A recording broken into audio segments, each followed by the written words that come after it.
ఎక్కడైనా ఈ లైటింగ్లో ఎక్కడైనా ఏమన్నా కనిపిస్తుందా, కనిపించట్లేదా? నువ్వు చూస్తావా? నువ్వు చూస్తావా? ఎవరు చూస్తారు? ఏంటి ఎవరికి కనిపించింది? నాకే కనిపిస్తుంది. మీకు కూడా కనిపిస్తుందా లేదా? కానీ ఎవరికి కనపడినా కనపడకపోయినా బిగ్ బాస్ వాళ్ళకి మాత్రం ప్రతిదీ మురిగ్గా కనపడుతుంది. ప్రతిదీ కంటెంట్గా ఎలా మర్చిపోవాలో బిగ్ బాస్కి తెలిసినట్టు ఎవరికీ తెలియదు.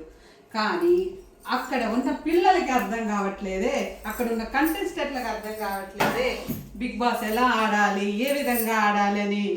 నాకేమనిపిస్తుందంటే ఈ రివ్యూస్ ఇచ్చే వాళ్ళందరూ ఒక కోచింగ్ సెంటర్ ఓపెన్ చేసి పిల్లల్ని అందరినీ తీసుకొచ్చి బిగ్ బాస్కి ఇట్లా ఆడాలి, ఇలా ఆడాలని నేర్పించి వాళ్ళందరినీ అగ్ని పరీక్షకు పంపిస్తే బాగుంటుంది అనేది నా రివ్యూ.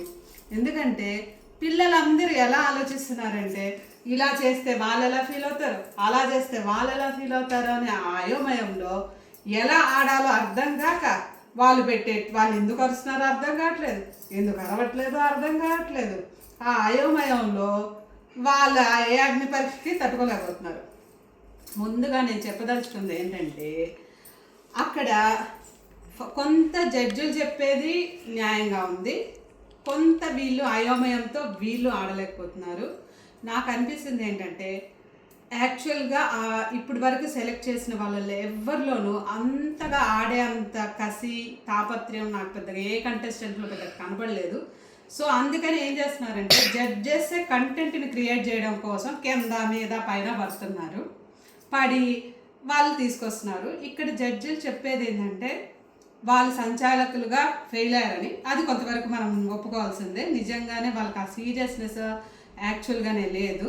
సో వాళ్ళు దాన్ని సరిగ్గా అర్థం చేసుకోలేక అసలు అంత మంచి ఛాన్స్ వస్తే ఎలా ఉండాలి, ఆటనే మలుపు తిప్పవచ్చు సంచాలకులు. వాళ్ళు ఎలా ఆలోచిస్తున్నారో అర్థం కావట్లేదు, కన్ఫ్యూజన్లో ఆడుతున్నారు అనిపిస్తుంది. సో ఈ ఆటలో మొత్తంగా చెప్పాలనుకుంటే పెద్దగా ఏమీ లేదు. నాగా గారి గురించి చెప్తామంటే ఆయన కూడా ఎట్లా ఉన్నారంటే ప్రతి ఒక్కరు ఎవరు అంత స్ట్రైట్ ఫార్వర్డ్గా ఇది మా పర్సనాలిటీ అనే విధంగా ఎవ్వరు ఆడట్లేదు. మేబీ మనం కూడా చాలా తొందరగా ఎక్స్పెక్ట్ చేస్తున్నామేమో, ఎందుకంటే ఇప్పుడే స్టార్ట్ అయింది, వాళ్ళు ఇప్పుడే వచ్చారు. నేను అనుకోవడం అందరూ అగ్ని పరీక్ష అనేది సెలెక్ట్ చేస్తారు, బిగ్ బాస్కి వెళ్ళిపోతారు అనుకునే ఉంటారు. కానీ ఇదే ఒక బిగ్ బాస్ లాగా ఉంది వాళ్ళకి. సో ఎప్పుడైతే వాళ్ళు ఫ్రీగా అన్ని భయాలు వదిలేసి బయటకు వస్తారో అప్పుడు కానీ మనకి ఒక ఆనిముత్యం బయటికి రాదు. సో ఆనిముత్యాలు ఎవరు లేరు నాకు తెలిసి. ఈ ఆనిముత్యాలని క్రియేట్ చేయడానికి జడ్జులు శ్రీముఖు గారు కింద మీద పడుతున్నారు. సో మనం ఏం చేయలేము. నా ఒపీనియన్ ప్రకారం అయితే ప్రస్తుతానికి అందులో ఎవ్వరు అంత స్పార్క్ ఉండి వీళ్ళు గెలవగలరు అనే వాళ్ళల్లో నాకు శ్రీజ గారు ఒకరు అనిపిస్తున్నారు, హరీష్ గారు ఒకరు అనిపిస్తున్నారు, ఇంకా నాగా గారు కూడా కొంచెం తనలో ఉన్న ఆ మొహమాటము అవన్నీ వదిలేసి స్ట్రైట్ ఫార్వర్డ్గా ఇది అంటే ఇది, అదంటే అది అని స్ట్రైట్ ఫార్వర్డ్గా చెప్పగలిగితే బాగుంటుంది.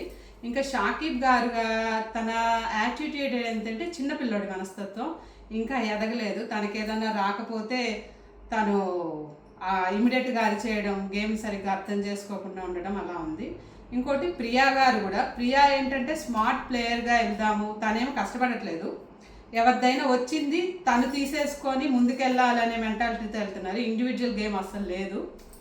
సో అది కానీ బట్ హోప్స్ ఛాన్స్ బాగానే ఉన్నాయి ప్రియా గారికి. ఇంకెవరున్నారు, మనీష్ గారు ఫుల్ అయోమయంలో ఉన్నారు. అసలు ఏం చేయాలో, ఎట్లా వెళ్ళాలో, ఎటు పరిగెత్తాలో ఏమీ తెలియట్లేదు ఆయనకి. ఆయన స్మార్ట్ ప్లేయరో స్ట్రాటజీయో వీళ్ళు అని అని అని ఆయనేంటో ఆయనే మర్చిపోయాడు.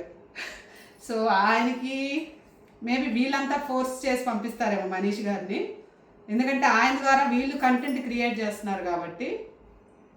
సో నాకేమనిపిస్తుంది అంటే వీళ్ళకన్నా కూడా బిగ్ బాస్లోకి మళ్ళీ శ్రీముఖిని వీళ్ళందరినీ పంపించి వీళ్ళ చేత బిగ్ బాస్ చేస్తే బాగుంటుంది అనిపిస్తుంది. సో మొత్తానికి ఇది నా రివ్యూ. సో ఐ హోప్ మీకు నచ్చాలనే కోరుకుంటున్నా. మీకు నచ్చితే లైక్ చేయండి, షేర్ చేయండి, సబ్స్క్రైబ్ చేయండి. నచ్చకపోతే డిస్లైక్ చేయండి, ఖచ్చితంగా చేయండి. అలా చేస్తేనే నాలో ఉన్న లోపాలు నేను కవర్ చేసుకొని ఇంకొంచెం మంచిగా మీకు రివ్యూస్ ఇవ్వడానికి ప్రయత్నం చేస్తా. నా రివ్యూస్ కూడా మీకు ఏమన్నా ఒకవేళ కన్ఫ్యూజన్గా ఉండి క్లారిటీ రాకపోతే అవి కూడా సజెస్ట్ చేయండి. బట్ ఇంట్లో గిన్నెలు మాత్రం బాగా తోమండి, ఎందుకంటే మళ్ళీ ఇలాగే వచ్చి అందరు టెస్ట్ చేస్తారు. సో ఇక నుంచి మన పిల్లలకి బట్టలు ఉతకడం, బట్టలు మడత పెట్టడం, గిన్నెలు తోమడం ఇవి కూడా బాగా నేర్చుకోవాలి. ఏమో రేపొద్దున మన పిల్లలు కూడా మనం అగ్ని పరీక్షలకి, బిగ్ బాస్లకి పంపించడానికి ట్రైనింగ్లు ఇస్తామేమో, మనకి తెలియదు కదా. సో అదనమాట. So thank you so much for watching. Next రివ్యూతో మళ్ళీ కలుసుకుందాం. Okay, bye.